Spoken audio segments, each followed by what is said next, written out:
Le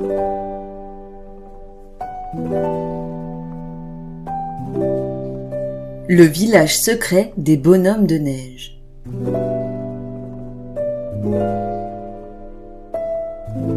Au cœur de la forêt existait un village qu'aucun humain n'avait jamais découvert. Le vent semblait protéger ce lieu. Seuls ses habitants en connaissaient le chemin. Et ces habitants étaient des bonhommes de neige. Petits et délicats, ils accomplissaient une tâche que personne n'aurait pu imaginer. Ils fabriquaient la neige.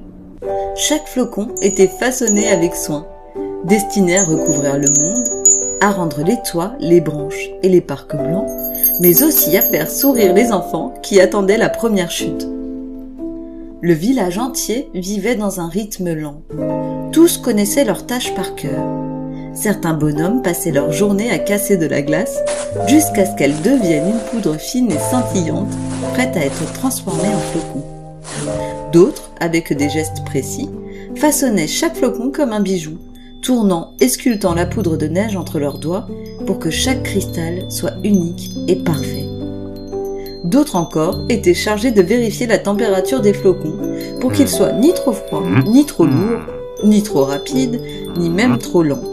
La neige devait tomber doucement dans le monde, sans se briser, ni disparaître avant d'atteindre le sol.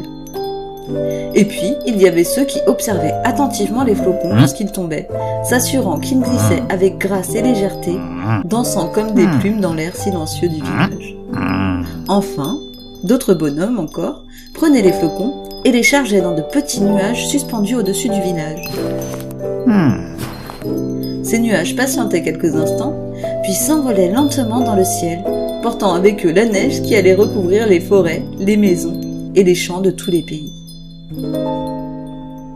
Le travail des bonhommes demandait concentration et patience, mais ils apportaient aussi une beauté silencieuse que personne ne voyait, sauf les bonhommes eux-mêmes, et parfois le vent qui passait entre les branches.